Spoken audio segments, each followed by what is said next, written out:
मुझसे जुड़े हुए सभी मेरे दोस्तों को नमस्ते। जैसा कि आप सबको पता है, एक दो दिन पहले वैलेंटाइन वीक खत्म हुआ है। तो आप सभी महानुभावों और पुण्य आत्माओं को बहुत बहुत बधाई और शुभकामनाएं। अभी जैसे कि आपको पता है कि शादियों का सीजन भी चल रहा है, तो मुझे लगा कि मुझे इस टॉपिक के बारे में बात करनी चाहिए। आज के समय में ये देखा गया है कि अब जो शादियां हो रही है उनमें काफ़ी सारी कॉम्प्लिकेशन आ रही है। कहीं ना कहीं मतलब कुछ कॉम्प्लिकेटेड सिचुएशन हो रही है कि रिश्ते टूट रहे हैं या बॉन्डिंग ठीक से हो नहीं पा रही है। तो इसके कई सारे रीजन हैं। तो वो जो भी रीजन है, आज हम उसके बारे में बात करेंगे। कहीं ना कहीं मुझे लगता है कि जो सबसे बड़ी दिक्कत है वो हमारे रिश्ते चूज करने में आती है।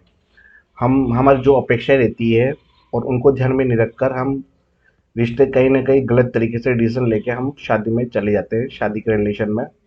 तो आज हम उसी के बारे में बात करेंगे। शादी वैसे आपको पता है अब दो तरीके की इस तरह से होने लगी है, या तो लव मैरिज या अरेंज मैरिज।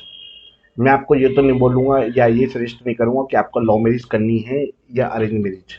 लेकिन तो हम इस बारे में बात ना कर करके कि आपको लव मैरिज करनी है या अरेंज मैरिज, इस बारे में बात नहीं करेंगे। बस मैंने कुछ मानक निर्धारित किए हैं कि अगर आप लव मैरिज करते हैं तो उनमें आपको क्या क्या चीज़ें देखनी चाहिए, क्या क्या चीज़ नोटिस करनी है। ऐसे ही अरेंज मैरिज के लिए भी अलग से कुछ मानक निर्धारित किए गए हैं। ये मानक आपके व्यवहार और अपेक्षाओं को ध्यान में रखकर किए गए हैं कि आप क्या उम्मीदें रखते हैं। तो हम सबसे पहले बात करेंगे लव मैरिज के बारे में। तो सबसे पहले जो लोग लव मैरिज करना चाहते हैं वो इस चीज़ को हमेशा ध्यान रखें और लव मैरिज इसलिए ना करें कि उनको लव मैरिज करनी है। अगर वो किसी के प्रति रिलेशन में सीरियस हैं और उसके बिना रह नहीं सकते या उनके साथ कंफर्टेबल फील करते हैं तो ही लव मैरिज करें। आपको कंडीशन बता देता हूँ कि आपको क्या क्या कंडीशन फॉलो करनी है या लव मैरिज करते समय किन किन बातों को नोटिस करना है। सबसे पहले हम ये देखते हैं कि जैसे हम बात करते हैं 100 कपल्स के बारे में। अब कपल्स मतलब एक लड़का एक लड़की, यानी कि ये हुआ एक कपल। तो हम एक कैलकुलेशन के हिसाब से थोड़ा बात कर रहे हैं। 100 कपल में से सिर्फ 10 कपल्स ऐसा होते हैं जो लव मैरिज करना चाहते हैं। बाकी 90% अपने माइंड में क्लियर होते हैं कि उनको शादी नहीं करनी। अब उनका क्या रीजन है, आप सोचोगे कि वो क्यों नहीं करना चाहते, क्या है वजह। तो अपन उस बारे में बात नहीं करके जो करना चाहते हैं उनके बारे में बात करेंगे। और जो 90% है, सबका अपना अपना पॉइंट ऑफ व्यू है, तो हमको सबको भावनाओं का सम्मान करना पड़ेगा। तो जो 100 में से 10 कपल है जो शादी करना चाहते हैं, उनमें से सिर्फ 5 की लव मैरिज हो पाती है। और उस 5 में से भी सिर्फ एक कपल ही एक होता है जिसकी लव मैरिज सक्सेस होती है। बाकी हमारा देखा जाए तो रेशियो 100 रेशियो 1 हुआ, यानी कि 100 लोग में से 100 कपल में से एक ही लव मैरिज सक्सेस होती है। 100 में से 10 कपल ऐसे जो लव मैरिज करना चाहते हैं, 10 में से 5 की होती है, 5 में से भी एक सक्सेस हो पाता है। बात कर लेते हैं हम इसमें रूल और रेगुलेशन या कंडीशंस की कि किन किन कंडीशन में करनी चाहिए लव मैरिज, किस कंडीशन में आगे बढ़ना चाहिए। सबसे पहले हमको ये देखना है कि हमारा रिलेशन कितने टाइम पीरियड का है। तो मेरे व्यू से कम 5 से 7 साल का टाइम पीरियड होना चाहिए लव में, मतलब लव रिलेशनशिप में। लेकिन इसमें भी कंडीशन है कि आप ऐसा नहीं कि आपका 15 साल की एज में अफेयर था और 20 साल तक आपको 5 साल हुए रिलेशनशिप में और आप 21-22 साल की एज में निकल गए कि हाँ नहीं हमको तो शादी करनी है, लव मैरिज करनी है ऐसे वैसे। तो से कम 25 साल, 25 ईयर्स कम से कम एज होनी चाहिए। उस एज के पहले मुझे लगता है कि कभी किसी में मेच्योरिटी आती होगी। हो सकता है कि कुछ कंडीशन में लोग जल्दी मेच्योर हो जाते हो, लेकिन फिर भी एक शादीशुदा वैवाहिक जीवन के हिसाब से कम 25 साल से कम लोगों को लव मैरिज नहीं करनी चाहिए। अब बात आती है कि मैंने 5 साल का रिलेशन के बारे में क्यों बोला, तो मैं आपको बताना चाहता हूँ कि 5 साल बात करते करते दोनों जो भी हैं कपल, उनको ये रियलाइज हो जाता है कि सामने वाले में क्या क्या अच्छाइयाँ हैं और क्या क्या बुराइयाँ हैं। सामने वाले में जो बुराइयाँ हैं, क्या वो उसके साथ कॉम्प्रोमाइज़ किया जा सकता है, कोऑपरेट किया जा सकता है, या उन गलतियों को इग्नोर नहीं किया जा सकता। तो हमको सामने वाले पार्टनर की अच्छाइयों के साथ बुराइयों का पता होना बहुत ज़्यादा आवश्यक है। नेक्स्ट जो बात है, जो लोग लव मैरिज करना चाहते हैं उनको दोनों को, पार्टनर को फाइनेंशियली रूप से कैपेबल होना चाहिए, यानी कि दोनों अपने अपने पैरों पे खड़े होने चाहिए, या तो दोनों जॉब में होने चाहिए।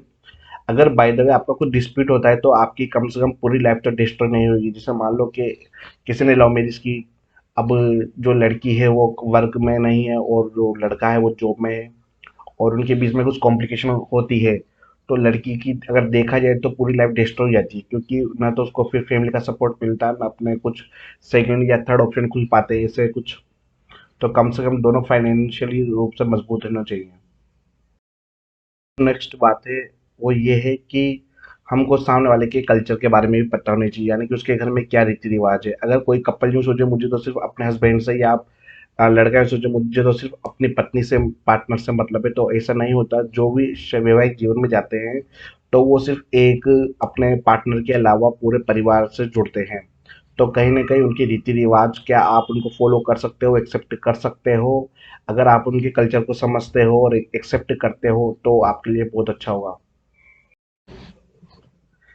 अब जो नेक्स्ट है वो ये है कि जो कपल है उन दोनों को अपनी पास्ट हिस्ट्री के बारे में एक दूसरे को पता होना चाहिए। ऐसा नहीं कि कुछ छुपा हुआ हो आप, क्योंकि अब लव मैरिज में हो तो पारदर्शिता होनी चाहिए पूरी तरीके से। छुपाने की कुछ जरूरत नहीं है, क्योंकि अब जो भी रिश्ता जुड़ता है सच्चाई के दम पे जुड़ता है या सच के तौर पे जुड़ता है। हम झूठ बोल के या झूठा इंप्रेशन मार के रिश्ता कभी हमको जोड़ना नहीं चाहिए, क्योंकि अल्पकाल के लिए ठीक है लेकिन लाइफ टाइम के हिसाब से सही नहीं। क्योंकि अगर फिर गलती से कभी अपना पास्ट अगर सामने आता है तो कुछ हो सकता है सामने वाला कोऑपरेट करे या ना करे, या चीज़ों को समझे या नहीं। अब जो नेक्स्ट बात है वो ये है कि जो कपल है वो एक दूसरे में कम से कम फेक इंप्रेशन नहीं मारे, झूठी बातें नहीं मारे, झूठे सपने ना दिखाए। मतलब ऐसा कि जैसे मैं आपके लिए ये कर दूंगा, वो कर दूंगा, आपको हनीमून पे वहां लेके जाऊंगा, अपन इतना ट्रेवल करेंगे, अपन बस हाई प्रोफाइल लाइफ जिएंगे, लग्जरी लाइफ जिएंगे, अपन पब में जाएंगे, रेस्टोरेंट पे जाएंगे। ऐसा अगर आप रियलिटी में कर सकते हो तो ही बोले, अन्यथा ना बोले, उनको झूठे सपने ना दिखाएं। और कम से कम डबल फेस ना बने, जो आप रियल में हो खुद को एक्चुअल में वही शो करें। और एक सबसे मेन बात, एक दूसरे के प्रति रेस्पेक्ट होना चाहिए, आवश्यक है, कंपल्सरी। अगर रिस्पेक्ट, जहाँ रिस्पेक्ट नहीं होगा वहाँ प्यार पॉसिबल नहीं है। अब जो बात है वो ये है कि आपको एक दूसरे पे विश्वास भी होना चाहिए। जैसे कि आपके पार्टनर कभी किसी सिचुएशन में फंसी हुई है और उसके साथ कोई व्यक्ति है जो मतलब कि 2 बजे तक है, और आपको ऐसा लग रहा है पता नहीं क्या होगा क्या नहीं होगा कैसे, तो कम से कम आपको आपके पार्टनर पे बिलीव होना चाहिए कि मेरा पार्टनर सही है, ऐसी कभी कोई सिचुएशन होगी तो वो उसके हिसाब से इजीली टेक कर लेगी। हाँ, जो लव मैरिज होती है उसमें ऐसा नहीं है कि लोग सेम कास्ट में ही लव मैरिज करते हैं, अदर में भी जाते हैं, अदर रिलीजन में भी जाते हैं।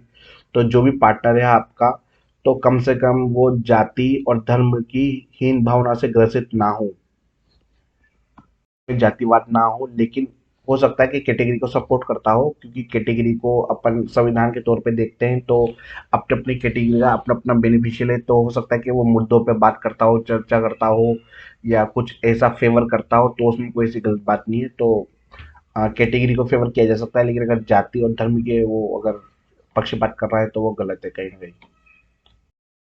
बात आती है आपको पेरेंट्स के मानने की। अगर पेरेंट्स में सिर्फ ये इशू है कि नहीं, हाँ हम नहीं चाहते कि लव मैरिज हो, या हम दूसरी कास्ट में शादी नहीं करना चाहते, तो ये इतना बड़ा इशू नहीं है, मान जाते हैं। लेकिन अगर दोनों फैमिली में अगर पहले से नेगेटिव इमेज हो, एक दूसरे को पहले से जानते हो, एक दूसरे को पहले से दुश्मनी हो, तो ये बहुत ज़्यादा दिक्कत कर सकता है आने वाले समय में। तो इस चीज़ का विशेष ध्यान रखिए कि आपकी जिससे लव मैरिज कर रहे हैं, आपस में फैमिली में नेगेटिव इमेज नहीं होनी चाहिए एक दूसरे के प्रति। जैसा कि मैंने पहले बताया कि जो भी लव मैरिज करते हैं उनको फाइनेंशियली मजबूत होना चाहिए, स्ट्रॉन्ग होना चाहिए। तो जाहिर सी बात है वो दोनों काम करते होंगे, वर्किंग वुमेन और वर्किंग मैन होंगे, तो उनके बीच में काम का भी डिसाइड हो जाना चाहिए कि मतलब आपकी ड्यूटी टाइम ये है तो अपन बराबर से काम करेंगे या नहीं करेंगे। बाद में अगर इन छोटी छोटी बातों पे लड़ाई होती है तो कभी कभार बातें बहुत ज़्यादा बढ़ के बहुत सिचुएशन खराब हो जाती है। तो इस चीज़ का भी पहले डिसाइड कर ले कि अपन को म्यूचुअल अंडरस्टैंडिंग रखनी है काम में। अब एक जो सबसे इम्पोर्टेंट बात है कि कुछ लोग हीन भावना से ग्रसित होते हैं। जैसे मान लो कि मैं आपको बताऊं कि आरएसएस या बजरंग दल के लोग, ये ऐसा बोला जाता है कि प्यार के दुश्मन है, किसी को प्यार करते हुए देखना नहीं चाहते। अगर ये इन संगठनों से जुड़े हुए हैं और आप इन लोगों से लव मैरिज करना चाहते हैं, तो कहीं न कहीं इनकी प्यार की भावना में कहीं न कहीं नकारात्मकता हो सकती है। तो ऐसे लोगों से कम शादी करने से बचें।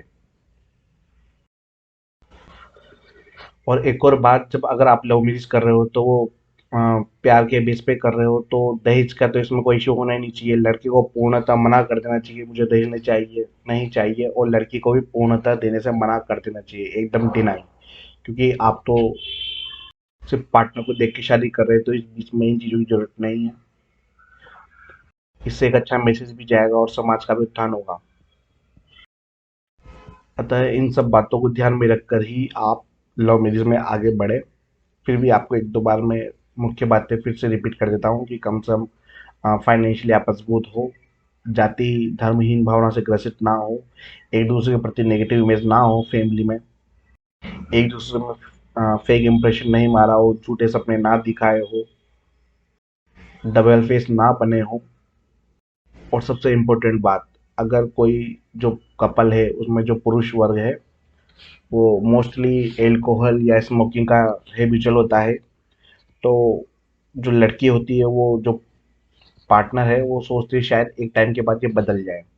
तो मैं आपको बताना चाहता हूँ वो चीज़ कभी नहीं बदलती। और पुरुष पार्टनर जो है वो भी कम से कम अपने पार्टनर को ये कमिटमेंट ना दें या आप अपने पार्टनर की कसम ना खाएं कि मैं ये सब छोड़ दूंगा, क्योंकि 99.99% ये चांस है कि आप वो कमिटमेंट तोड़ने वाले हो, वो कसम तोड़ने वाले हो, क्योंकि ये हैबिट इतनी आसानी से नहीं जाएगी। अगर आप एल्कोहल छोड़ोगे तो आप अफीम लोगे, अफीम नहीं लोगे तो गांजा लोगे, गांजा नहीं लोगे तो आप भांग की गोलियां खाओगे, आप कुछ न कुछ सब्स्टिट्यूट जरूर लोगे। तो इस भ्रम में ना रहें, क्योंकि ये एक हैबिचुअल है, नेचुरल है, नेचर में आ जाता है, और नेचर को इतनी आसानी से बदला नहीं जा सकता। कुछ कुछ हद तक, कुछ सीमा तक कम किया जा सकता है, लेकिन पूर्णतः इसको खत्म नहीं किया जा सकता। तो इस बात का विशेष ध्यान रखें। अगर आप सोचें कि शादी के बाद ये चीज़ें बदलेगी, तो नहीं बदलेगी। तो अपने पार्टनर को आप वैसे ही एक्सेप्ट करें लव मैरिज में भी। ये तो हुआ लव मैरिज का। अब हम बात करते हैं अरेंज मैरिज के बारे में। एक्चुअली देखा जाए तो अरेंज मैरिज ज़्यादा कॉम्प्लिकेटेड है, क्योंकि हम एकदम नए इंसान के साथ जुड़ते हैं, फैमिली के थ्रू जुड़ते हैं, और हम उसके बारे में कुछ नहीं जानते। तो अब शुरुआत करते हैं। सबसे पहले एक प्रश्न ये उठता है कि जब हम अरेंज मैरिज में जा रहे हैं, तो लड़का लड़की में कितना गैप होना चाहिए। तो मुझे लगता है कि 5 साल, 7 साल, 8 साल तक का गैप भी एक्सेप्ट किया जा सकता है। लेकिन ऐसा नहीं कि लड़की 20 साल की, लड़का 28 साल का है और 8 साल का गैप, ऐसे उनकी बॉन्डिंग नहीं बन पाएगी। क्योंकि 28 साल की जो एज में जो पुरुष है, उसकी मेच्योरिटी लेवल, उसके सोचने का लेवल और उसकी समझ, वो 20 साल के साथ कंप्लीट नहीं कर सकता। तो ऐसा होता है फिर एक टाइम के बाद कि जो लड़की 28 साल की उम्र में वो जो चीज़ें समझेगी, वो अभी उसके लिए समझना इम्पॉसिबल है। और जो पुरुष पार्टनर है वो कोशिश करता है कि अपनी अपनी एज के हिसाब से अकॉर्डिंग, अपनी एज के अकॉर्डिंग वो डिसीजन ले। पार्टनर से भी वो वैसे ही एक्सेप्ट करता है, एक्सपेक्ट करता है कि वो वैसे बिहेव करे। एक हद तक उसको समझाता है, लेकिन जैसा कि आप सबको पता है कि पुरुषों का टेम्परामेंट थोड़ा कम होता है और हाइपर जल्दी हो जाते हैं। तो फिर जब उसकी जो महिला पार्टनर है या पत्नी जो भी है, वो अगर एक्सेप्ट नहीं करती उसकी बातों को, तो फिर वो डिसीजन जबरदस्ती थोपने लगता है। तो 8 साल का गैप यहाँ नहीं चलेगा। लेकिन जैसे अगर लड़की 26 साल की और लड़का 34 साल का है, तो 25 साल के बाद कहीं ना कहीं मेच्योरिटी आने लगती है और लड़की भी उसी हिसाब से सोचने लगती है। तो गैप या इशू इस पे डिपेंड करता है कि आपका किस एज में हो। और मेरे हिसाब से 7 से 8 साल तक का गैप पॉसिबल है, एक्सेप्ट किया जा सकता है। कई महिलाओं के माइंड में ये भी होगा शायद कि 7-8 साल का अगर गैप है तो क्या हमारे फिजिकल रिलेशन हेल्दी हो सकते हैं। तो मैं आपको बताना चाहता हूँ कि जो पुरुषों का जो कामसूत्र है उनके माइंड में, उनके ब्रेन में होता है। अगर उनका ब्रेन एक्टिव है तो उनकी बॉडी एक्टिव है। और ब्रेन तो आपसे कम उम्र के जो छोटे आयु के पुरुष हैं और उनसे आपकी शादी होती है, तो ब्रेन उनका भी डिएक्टिवेट हो सकता है। तो इसमें कोई सोचने वाली बात नहीं है, इतना कोई इशू नहीं है ये। एक पॉइंट ये भी है कि अगर 8 साल का गैप है, लड़का 8 साल बड़ा है या 6 साल बड़ा है, तो वो तो जल्दी बूढ़ा होगा, जल्दी बड़ा होगा, या जल्दी मर जाएगा ऐसा कुछ, या जल्दी बीमार होगा। तो वैसे अपने देश में औसत आयु जो 67 ईयर है, 67 वर्ष। तो इसका मतलब ये नहीं कि सभी लोग 67 साल तक जीते हैं। कुछ लोग 70 भी जीते हैं, कुछ लोग 75 भी जीते हैं, कुछ 65, कोई 40, कोई 33, कोई 35, कोई 30, कोई 25। किसी भी, यानी कि अपन कहने का तात्पर्य ये है कि किसी की भी एज का मतलब जीने का मरने का कोई नहीं है कि कौन कितना जिएगा। तो ऐसा कुछ नहीं है कि मतलब वो आपसे बड़ा है तो वो पहले मरेगा और आप बाद में। अब एक बात है जो मैं महिलाओं के पॉइंट ऑफ व्यू से करना चाहता हूँ, कि जब भी आप अरेंज मैरिज में रिश्ता देखें तो आप कुछ बातें स्पष्ट उनसे कर लें। अगर आपको पढ़ाई करनी है आगे जाके शादी के बाद, तो उनसे इस बारे में बात करें। अगर आपको जॉब करनी है तो इस बारे में बात करें। जॉब भी अगर आपको जैसे टीचिंग की करनी है तो वो 5-7 घंटे की ड्यूटी होती है, तो क्या आप कर सकते हैं या नहीं कर सकते। या फिर आपको अगर कॉर्पोरेट सेक्टर की जॉब करनी है, यानी कि कंपनी वगैरह में, और उसकी जॉब ड्यूरेशन कम से कम 10 घंटे, 12 घंटे, 8 घंटे, या हो सकता है कभी ओवर टाइम में भी आपको 16-16 घंटे काम करना पड़े। तो इन सब बातों पे आप सीधे सरल स्पष्ट शब्दों में उनसे पूछें, आप उनको उलझाए नहीं, और उनसे भी सीधा सीधा जवाब लें। कॉम्प्लिकेशन सिचुएशन आप भी नहीं रखें ना वो रखें। सबसे इम्पोर्टेंट बात कि कुछ गर्ल्स हैं, गर्ल्स क्या है, जैसे मैं हूँ, तो मेरी एजुकेशन की वजह से मैं काफ़ी लंबे समय तक बाहर रहा हूँ। तो ऐसे ही और भी जैसे गर्ल्स होती है या बॉयज़ होते हैं, तो वो भी अपनी एजुकेशन की वजह से बाहर रहते हैं, जॉब की वजह से बाहर रहते हैं। तो उनको अपने घर में मतलब जब वो बाहर रहते हैं तो उनको अकेला रहने की आदत हो जाती है। तो कहीं न कहीं उनको घर में वापस एडजस्ट होने में टाइम लगता है। जैसे कि मुझे मुझे अपने खुद के घर में रहने में एडजस्ट होने में टाइम लगा। तो आप पहले डिसाइड कर लें कि आपको जब शादी करनी है गर्ल्स को, तो आपको जॉइंट फैमिली में रहना है या सिंगल फैमिली में रहना है। तो ये भी आप सीधे सरल स्पष्ट शब्दों में बोलें, उलझाने की कोशिश ना करें। कम से कम पहले आप अपने माइंड में क्लियर हो कि आपको क्या चाहिए, आपको जॉइंट फैमिली चाहिए या सिंगल फैमिली चाहिए। अब ऐसा नहीं है कि जो सिंगल फैमिली में रहना चाहता है वो इंसान गलत है और जो जॉइंट में रहना चाहता है वो पारिवारिक है। ऐसा कुछ भी नहीं है, नेचर नेचर की बात है। हमको सबकी भावनाओं का सम्मान करना पड़ेगा। और अक्सर ये देखा गया है कि जो कॉर्पोरेट सेक्टर में जॉब करते हैं, तो उनके लिए तो ये नामुमकिन सी बात है कि वो जॉइंट फैमिली में रह सके। फिर भी अगर एक बात ये भी है कि ऐसा नहीं होता कि जैसा अपन चाहे वैसा पार्टनर अपने को मिले। अपन अगर सिंगल फैमिली चाहते हो तो सिंगल ही अपने को मिले, क्योंकि ऐसा जरूरी नहीं कि हमारे पास खूब सारे ऑप्शन हो या खुले हुए हो कि हम जिससे चाहे उससे ही शादी हो। तो हो सकता है कि आप सिंगल फैमिली चाहते हो लेकिन आपकी जॉइंट फैमिली में शादी हो जाए। तो फिर भी कोशिश करें कि आपका जो पार्टनर है या फैमिली है थोड़ी सी कोऑपरेटिव हो, आपको समझे, आपके आपको टेकल करे या कोऑपरेट करे। तो उस चीज़ का विशेष ध्यान रखें। जब भी हम अरेंज मैरिज में जाते हैं तो हम बिल्कुल एक अननोन पर्सन से बात करते हैं, अननोन रिश्ते में जाते हैं, तो कम से कम मेरे हिसाब से 6 से 8 महीने तक का बात करने का समय लेना चाहिए। लेकिन हमारे बड़े बुजुर्ग बोलते हैं कि नहीं, चट मंगनी पट ब्याह करना चाहिए, क्योंकि क्या है, अगर रिश्ते अगर ज़्यादा टाइम देते हैं तो टूटने लगते हैं। तो मैं मानता हूँ कि अगर वो रिश्ते पहले ही टूट जाए, अगर आपको डर है बाद में टूटने से, चाहे पहले ही टूट जाए। अगर आपकी म्यूचुअल अंडरस्टैंडिंग बॉन्ड बन नहीं पा रहा है तो अच्छा है वो पहले ही डिस्ट्रॉय हो जाए। तो उसका ध्यान रखें, कम से कम 6-8 महीने नहीं तो 3-4 महीने जरूर दे, और अपनी जो भी बातें क्लियर स्पष्ट शब्दों में चर्चा करें। अपनी बात रखे, सामने वाले की बात भी रखे, उसका दृष्टिकोण जाने, महिलाओं के प्रति उसका क्या दृष्टिकोण है, क्या सोचते हैं, फेमिलियर है या नहीं।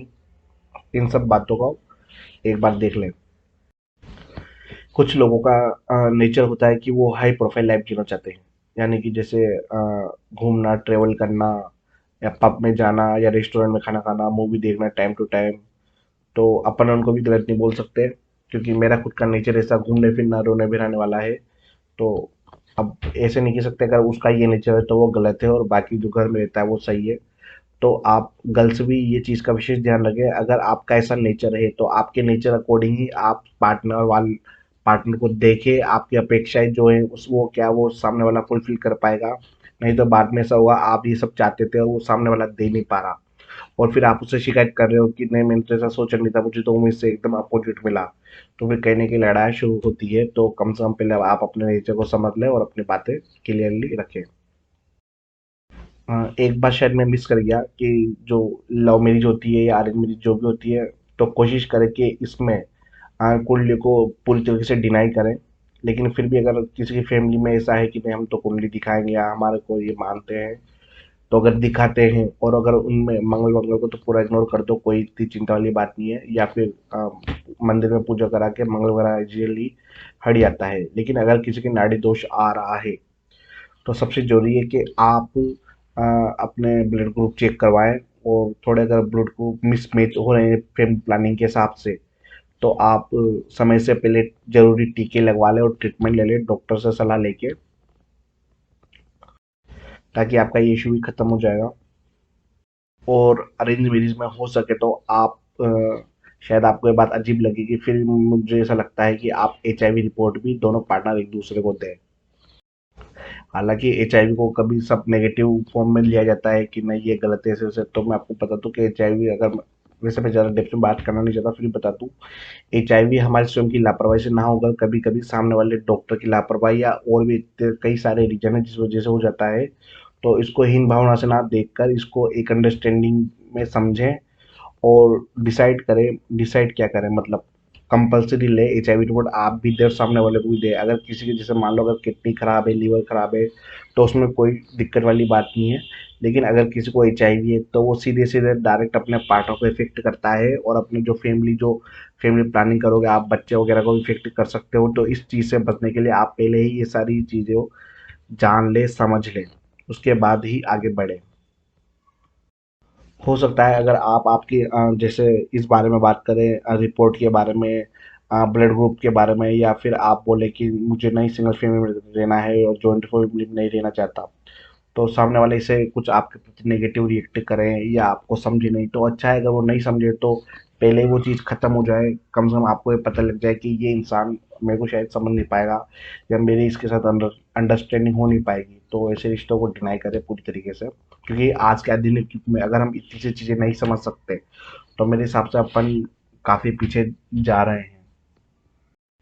एक और बात, अरेंज मैरिज में आप दहेज के बारे में, वैसे एक्चुअली होता क्या है अभी के समय में कि जो भी लोग दहेज लेना चाहते हैं वो रिश्ता ही ऐसे घर में लेके जाते हैं जहाँ उनको पूरी उम्मीद होती है कि हाँ मुझे यहाँ से बहुत कुछ मिलने वाला है और मुझे बोलने की जरूरत नहीं पड़ेगी, और ये बिना बोले मुझे सब कुछ ऑफर कर देंगे, है ना।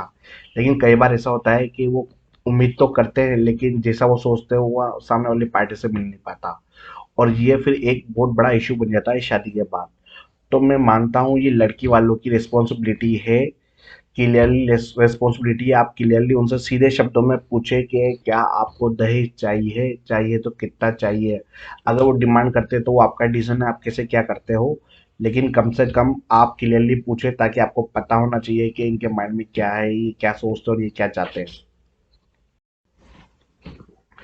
एक सबसे बड़ी बात जो मैं बताना चाहता हूँ महिलाओं के पॉइंट ऑफ व्यू से, कुछ पुरुषों में एक बीमारी होती है मानसिक रूप से, वो कहीं न कहीं किसी बात के से पजल होते हैं, जैसे यानी कि उनमें महिलाओं के प्रति हीन भावना होती है।